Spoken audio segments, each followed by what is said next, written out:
이번에 이 도둑맞은 집중력은 총 4페이지로 정리가 되었습니다. 그리고 목차를 보시면 프롤로그로 시작을 하고요. 무한 객관식은 주관식만 못하다, 몰입, 백색 소음을 만드는 뇌, 정신적 진공 상태, 기술을 선택하지 않을 권리까지 해서 4페이지입니다.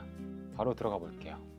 페이스북 성장 담당 부사장은 이런 말을 했다고 합니다.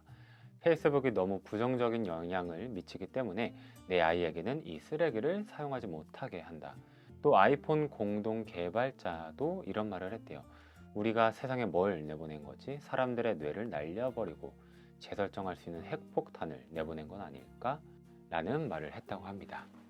학생들은 평균 65초마다 하는 일을 전환했고 하나에 집중하는 시간은 평균 19초였다. 사무실에서 일하는 성인이 한 가지 일을 붙들고 있는 시간은 약 3분이었다. 집중하는 시간이 아니라 붙들고 있는 시간이 3분이에요. 우리는 휴대폰을 붙잡고 삶을 놓치고 있다. 이번 책을 준비하면서 우리의 시간을 이렇게 나눠보면 어떨까 생각이 들었습니다. 내 돈을 버는 시간, 남의 돈을 벌어주는 시간.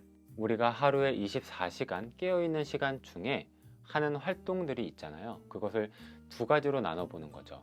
내 돈을 버는 시간과 남의 돈을 벌어주는 시간. 본업을 하고 있는 시간은 내 돈을 버는 시간입니다. 또 본업은 아니지만 훗날 더 많은 소득을 위해 자신에게 투자하는 시간도 내 돈을 버는 시간입니다. 반대로 특별한 목적 없이 유튜브를 보거나 소셜미디어를 하는 시간은 남의 돈을 벌어주는 시간입니다. 우리가 더 많이 머무를수록 그들은 돈을 법니다. 우리는 시간을 지불을 했는데 얻는 건 하나도 없는 이상한 거래를 하고 있는 거예요. 우리의 시간으로 그들은 돈을 법니다.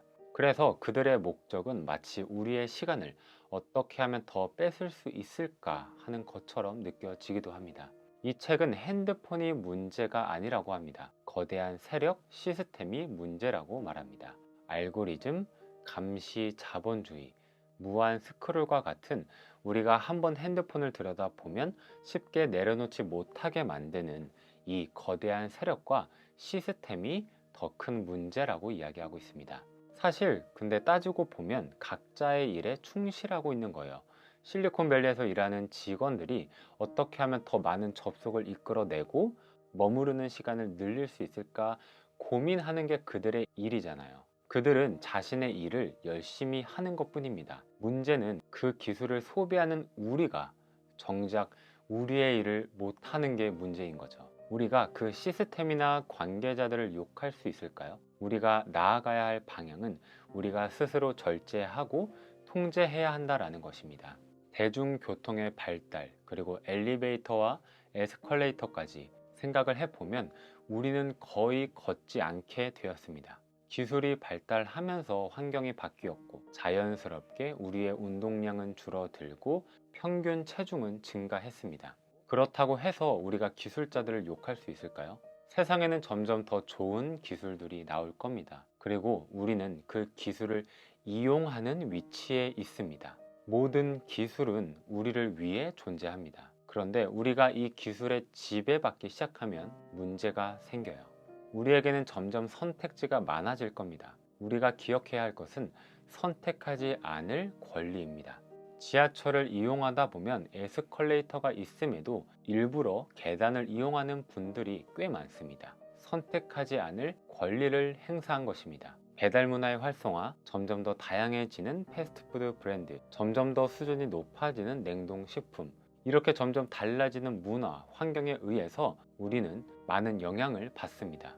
그래서 이 책은 단순히 비만이라든지 특히 집중력의 문제가 단순히 개인의 능력 문제, 어떤 습관 때문이 아니라 더 넓게 봐야 한다라고 강조하고 있습니다.